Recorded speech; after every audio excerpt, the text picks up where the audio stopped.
What's up, guys? So, there's a few things I want to talk about today. I'm going to talk about what I thought of the dirt race weekend.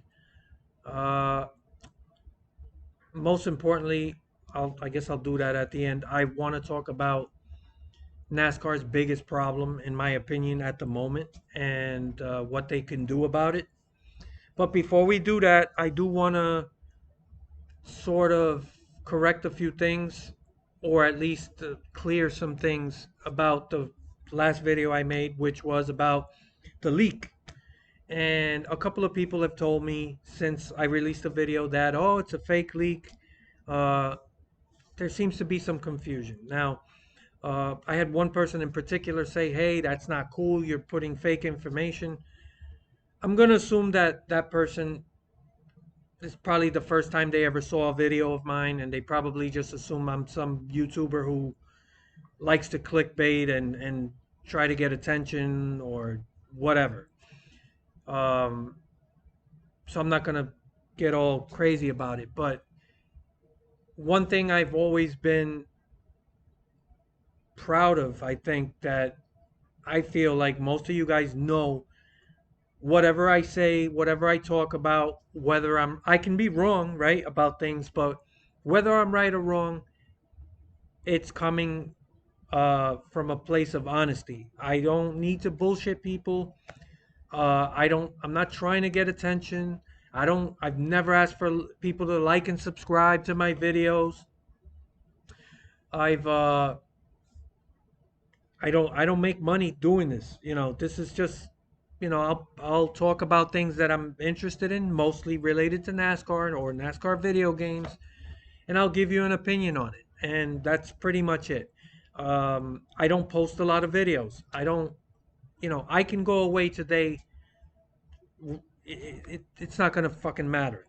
So I don't want anybody thinking, hey, this guy's purposely posting something that's not real. So let me just try to clear this up. The information that I was using I'm going to show you now where it originally comes from. Okay. I'm not an investigative journalist. Like I said, I'm just some guy on YouTube giving you an opinion.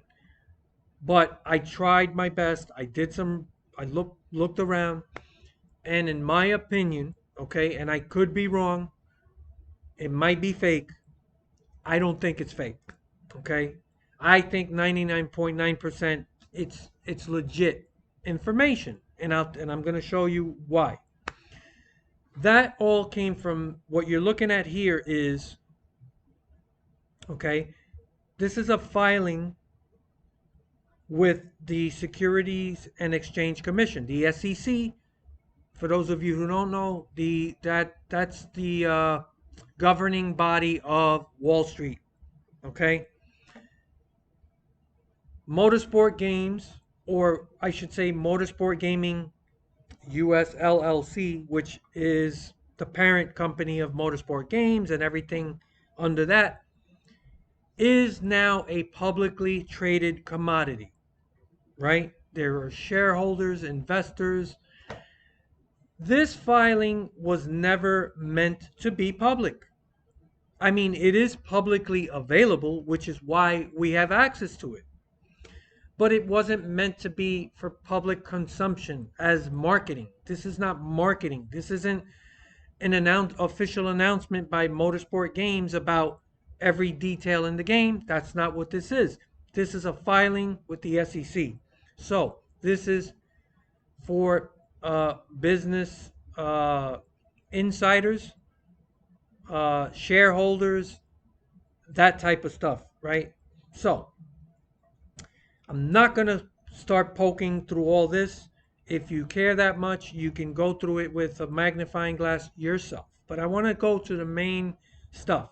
Basically, everything that Motorsport Games LLC or Motorsport Incorporated, everything they own is filed here, and everything they're working on, right? Because I've talked about things like this in the past where these game developers have to, or I should say publishers, um, have to show their shareholders what they're working on. They have to let them know what's coming down the pike because these investors want to know, hey, how's my stock doing? Like let's say, just for example, with Take Two, right, who is the parent company of Rockstar Games, they have their quarterly meetings and all that. They don't reveal a lot of information to the public, but the people who are on the inside and the shareholders, they're the ones who are privy to information.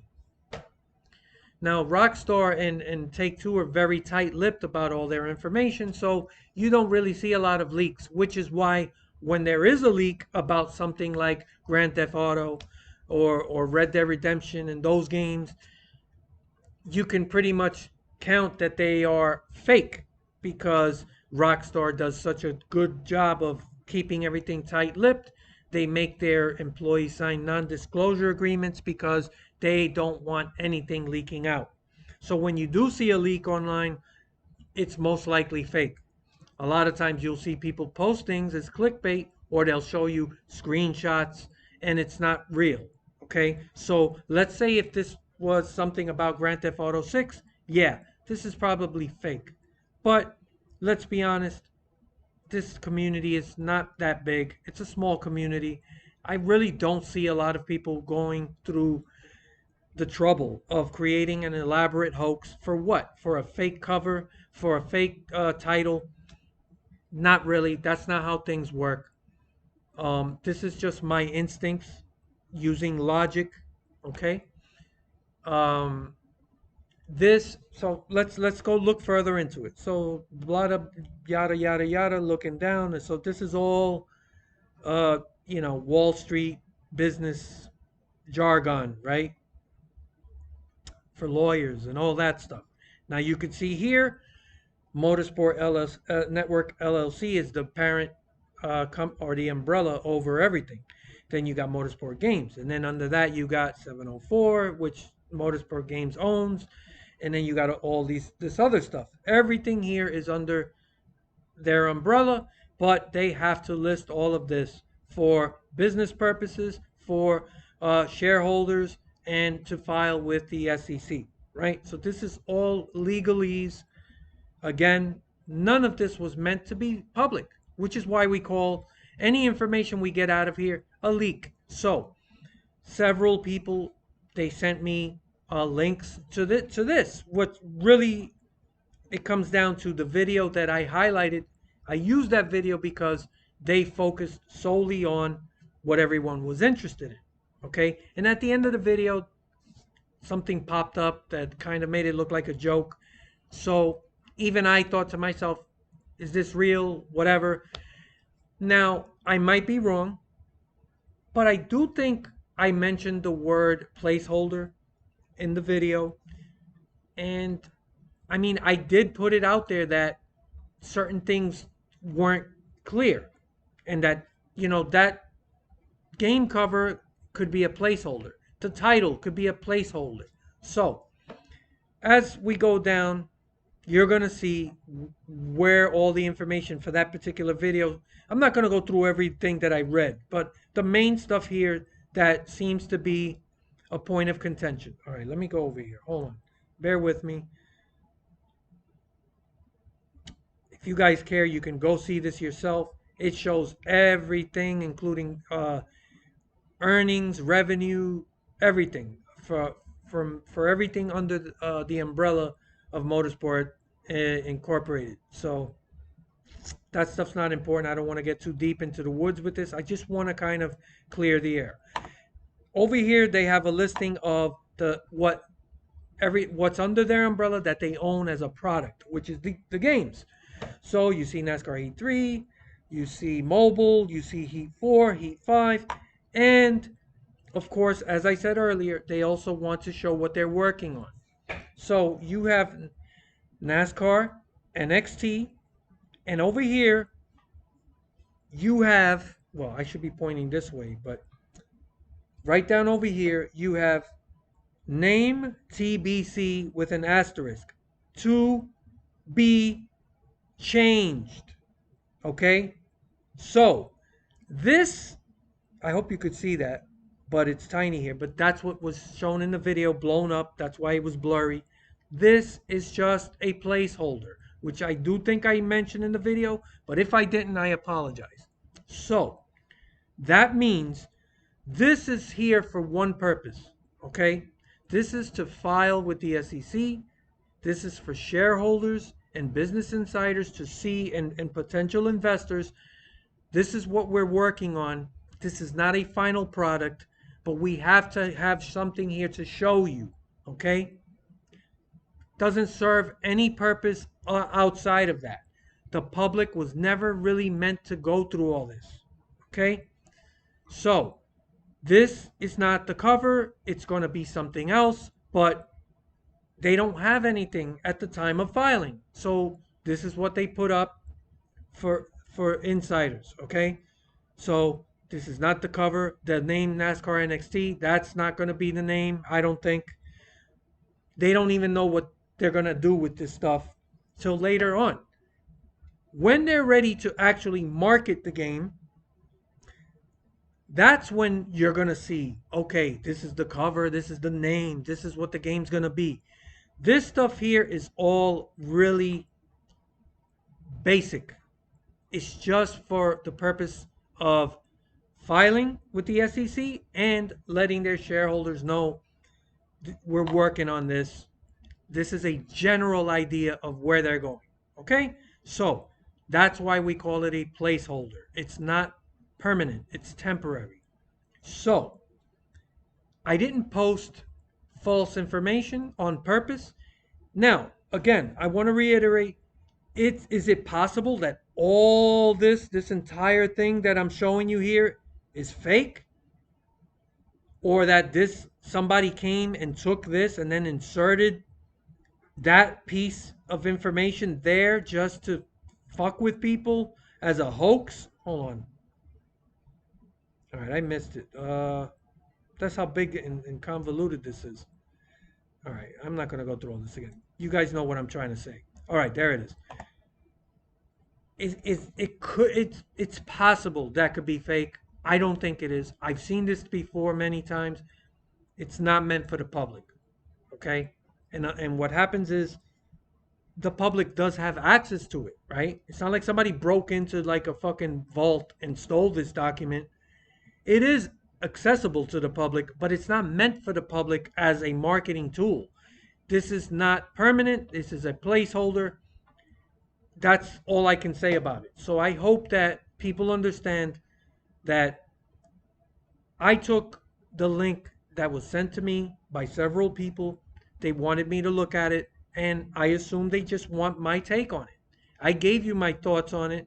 I gave you my take on it, including the other things that are somewhere in this document that I read, and I gave you my thoughts on that. Now, even look, taking this into account, that this is not going to be the title, this isn't going to be the cover, doesn't change a fucking thing about the game. That stuff is not important. It doesn't matter. Okay? At the end of the day, whatever this game's going to be is its own thing.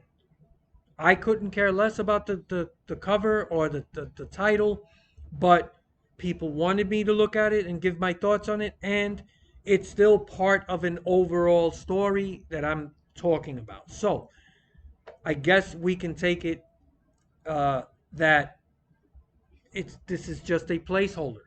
So that's the whole big thing. That doesn't mean this is fake. I looked around. I can't find anything else to point to this being fake. There's nothing out there, no evidence that says this is fake. Again, I'm not an investigative journalist, and I'm not going to do any more look digging into this. I do the best I can.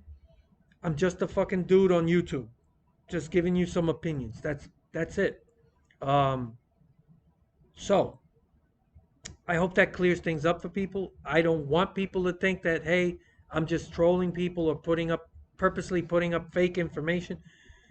If it turns out that this is fake, that's beyond me. I don't know.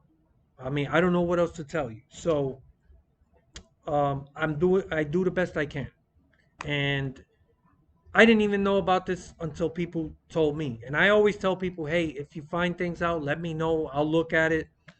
Or even if you have to correct me on something, I got no problem with that, right? People calling me out on something that I was wrong about and correcting me, I don't care. That like I just want to make sure that at the end of the day, the right information's there, or if something needs to be corrected, fine. What I don't want and don't appreciate is when if people want to start pointing like, hey, you're purposely lying about something. That is not who I am. So that's it. I'm done with this. Let me move on to the dirt weekend. I'm not going to get into too much of that. I'm just going to give you more or less my overall thoughts. I'm not a fan of dirt racing. I feel like the dirt racing thing is pretty much a gimmick.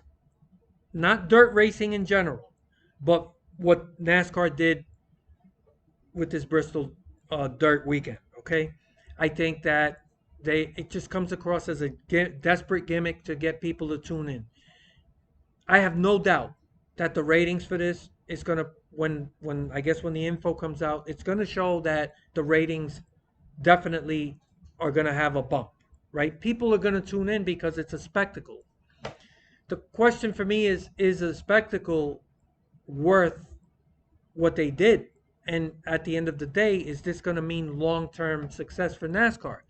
I don't think so. I think this is just one of those things where people will tune in to watch the dirt stuff. I don't know if they're going to stick around. I'm just talking about new casual viewers because that's what NASCAR seems to be trying to do, which I have no problem with. I never did. I don't mind changes here and there depending what it is. I just feel like NASCAR, especially this year, has gone way overboard. They've made too many big changes, especially to the schedule. They added way too many road courses at the expense of mile and a half tracks. I don't want to see any more mile and a half tracks sacrificed for NASCAR experiments. Okay? Even though I think that this thing is a gimmick, okay? To be fair, the cup race was not as bad as I thought it was going to be. I was anticipating that it was going to be a shit show. It was not. Okay? In fact, I kind of enjoyed moments of it. It wasn't bad. But I will also say is what I want to say is everybody's raving about how amazing this whole thing was. Even though it was better than what I thought it would be, I thought it was pretty average as a race. I don't see what everyone else sees about how awesome this thing was. I'm sorry. Maybe it's just not for me. Again, it's just my opinion. It doesn't really matter because if the vast majority of people loved it, that's all that really matters. So just take what I'm saying with a grain of salt. That's just my opinion. If you care, I didn't really care for it.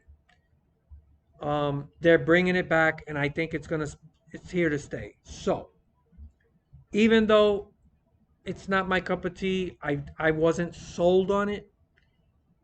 I wasn't turned off, right? It was an average race for me, which is fine.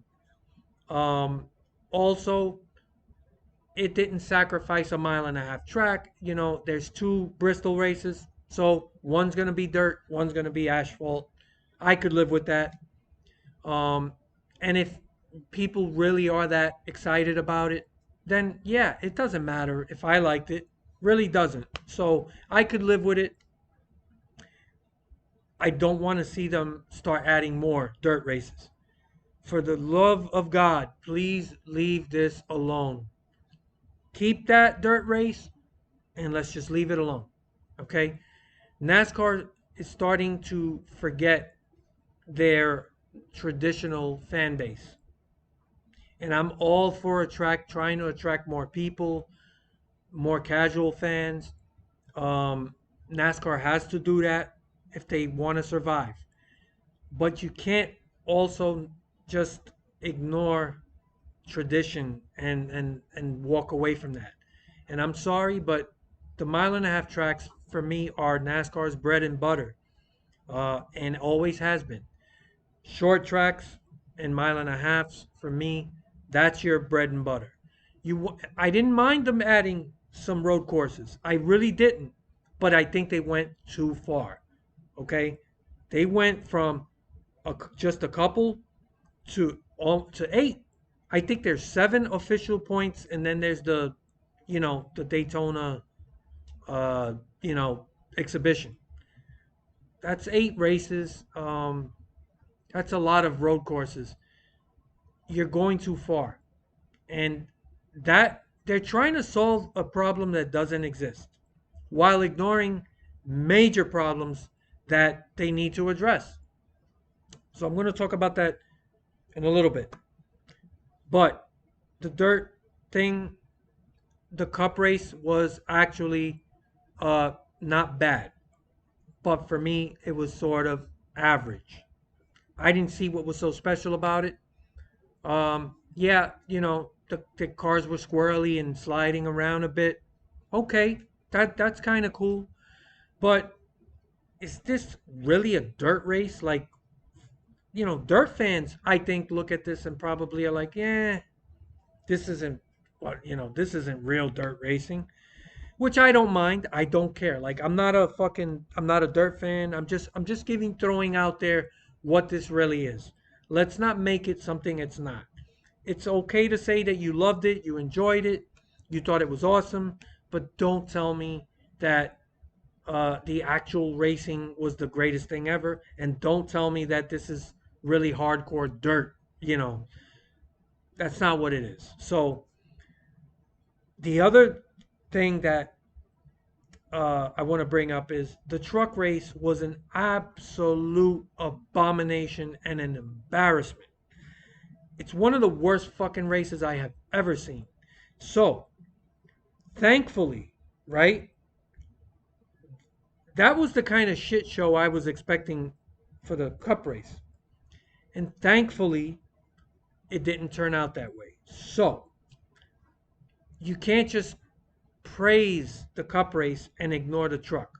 The truck race was an abomination. The longest green flag run, I think, was about 13 laps towards the end.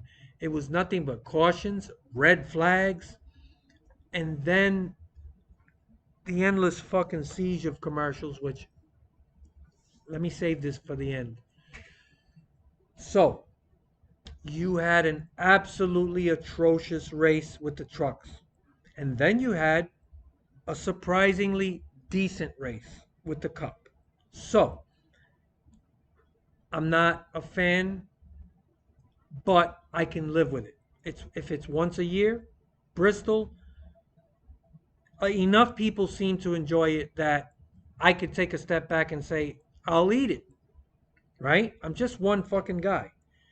So if most people enjoyed it, have at it.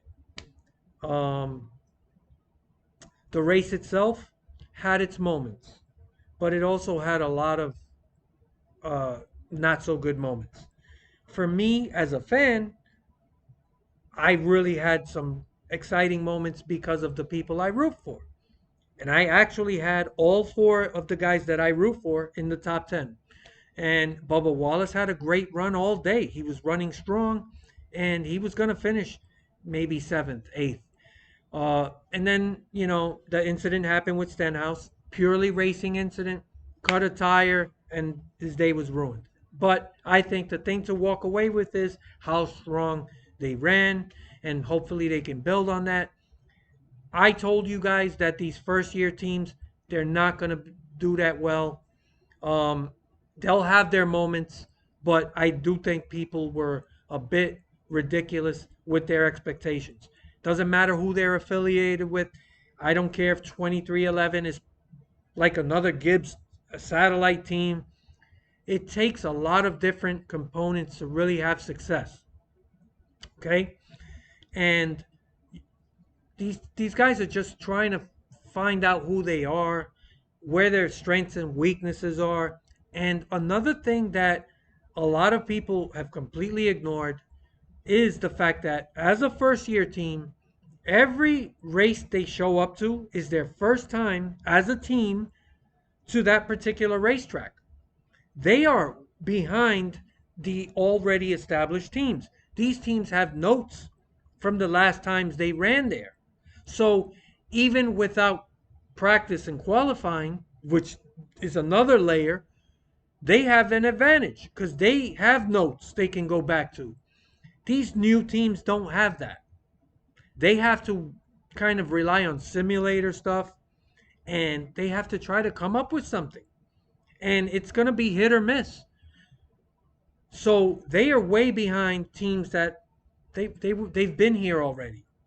So that's something I think people are ignoring. And in either case, it is what it is. Suarez, man, the past couple of weeks has been amazing. Uh, if it wasn't for that pit speeding penalty at Atlanta, he was going to have a great finish there. And just to see him running with the guys up front, okay? I'm not saying he was going to win. I'm not saying that, but man, let me tell you, for a first year team to be able to show those moments, and that has to be big for Trackhouse Racing. And for me as a fan, it's moments like that that really, that as a fan, those are my winning moments, right? Because as you guys know, I'm rooting for kind of underdog guys. That's just the way I am. So I'm not going to get a lot of opportunities to see these guys run up front and fight for wins. I root for kind of underdogs. So to see that for me and to see Suarez lead laps and almost, be in a position to win this race, and he ended up fourth at Bristol. Man, that's huge. And for me as a fan, I'm enjoying the shit out of that. Okay, so that's out the way. Those are my thoughts on the Bristol race. I'm not killing it. I'm not saying it was terrible. I'm just saying that it was pretty average. Now, one last thing I want to say to you guys who love this thing so much, and this is pretty much the way I measure this dirt race. I ask myself, I'm sorry, excuse me. I ask myself, was this dirt race better than what we would have seen if this was a typical Bristol race? And the answer for me is very clear. And the answer to that is no. I'm telling you, I see this race. It wasn't a bad race. It had its moments. But overall, it seemed pretty average to me. I don't see what made this race better than the typical Bristol race.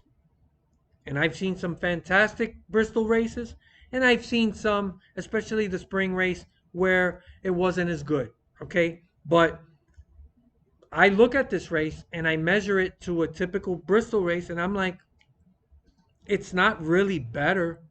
Uh, Truex led a large chunk of the race. I didn't see that many passes, right? All right, so you're watching dirt fly all over the place. That's another thing. Clouds of dust all over the track. Um, it made the race a little hard to see everything, and the people at the track, I don't know how they saw anything. Then they showed the drivers practically driving blind. Some of them. I'm not sure people. I mean, I don't look at that and say, "Wow, this is an amazing product that NASCAR put on the track." Again, I'm not killing it. I thought it was decent, average, but I don't think this was better than a typical Bristol race. So that's how I measure it. And I'm like, was it worth all this expense and all this work? Yeah, they're going to see a bump in ratings and people are excited. So maybe I'm wrong. That's enough of that. So I want to get to NASCAR's biggest issues, right? There's two major things. One we've talked about ad nauseum, the package, and hopefully the next gen car addresses those issues. Hopefully. The high downforce, low horsepower package is a massive failure. I think most of us can agree on that. And all those people who were screaming about we need this every week, baby Daytona, don't listen to them. They don't know what the fuck they're talking about, and they're the reason that NASCAR chose to do this. And this is why for the past 2 3 years the racing has mostly been disappointing for people, especially at tracks that you know that package just really fails.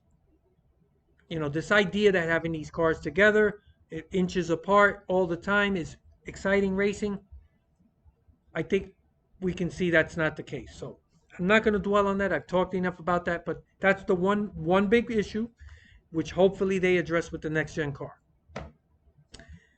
But the other major issue NASCAR has had, and they're not addressing, right? They want to attract more fans, and the problem is the broadcast of these races. That's the biggest thing. And I'm telling you now, you look at the broadcast of these races, and one, they're nowhere near as good as they used to be.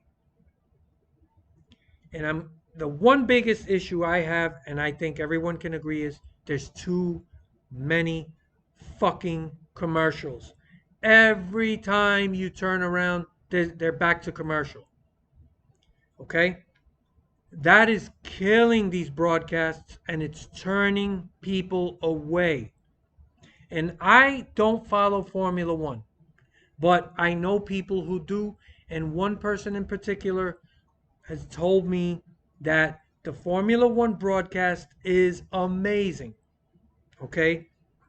He couldn't stop praising it. He told me that there's hardly any commercials, that the way they broadcast everything, there's a lot of information, a lot of technical stuff to keep viewers engaged with the race. So you're always aware of what's happening, and all the subtle details are there. And there are hardly any commercials. Now, I know how important sponsors are to the sport of NASCAR, and I know how important commercials are. So I'm not saying that NASCAR can get it to where there are no commercials or only a handful. But you can't tell me there's not something they can do to work something out with sponsors to where they can minimize these commercials and give people more racing action. Every time you turn around, you blink, you're back at commercial. That has been killing this sport. And, you could talk about the fans at not showing up to races and all the empty seats, right? But even if you packed every fucking race with no seats available, no standing room, that only makes up a tiny percentage of overall viewership of NASCAR races, right? The people that go to the track only amount to a tiny, tiny, tiny, tiny fraction of the overall fan base. Most people are watching these races from home, on TV, on cable. So, NASCAR needs to address the issue of the way they broadcast these races. You have to find a way to cut down these fucking commercials. Personally, I think NASCAR can sit down with these sponsors and explain to them, if we keep cramming all these commercials down viewers' throats, they are going to keep walking away. And you're not going to have people watching these races. Hence, you're going to have less people watching your stupid commercials. So, you can convince them that, look, if we cut back on the commercials and give people a better broadcast where they stick around and watch, you're going to have higher ratings, more people watching, and then when we show commercials, more people are going to be watching those commercials and not being driven away. So, that's a case when you can convince sponsors less is more. Okay? The more you cram commercials down people's throats, the more people are going to walk away. And I'm telling you, if Formula One can find a way to do that, NASCAR can certainly at least minimize commercials.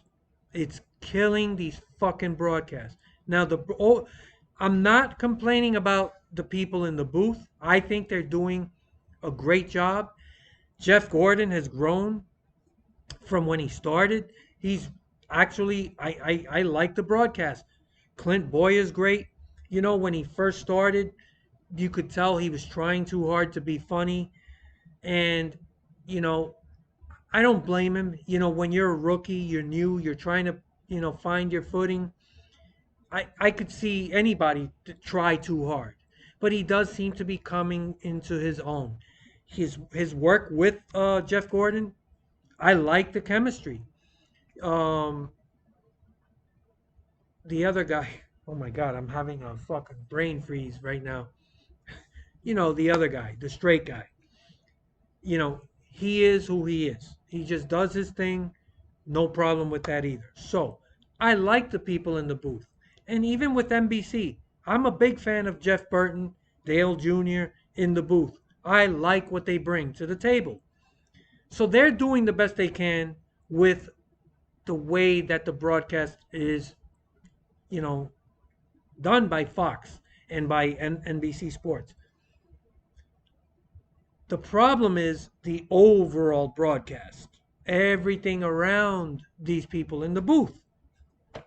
So let's go back to NASCAR's golden era when the ratings were at its peak, early to mid 2000s, when everything was jam packed, ratings were through the roof.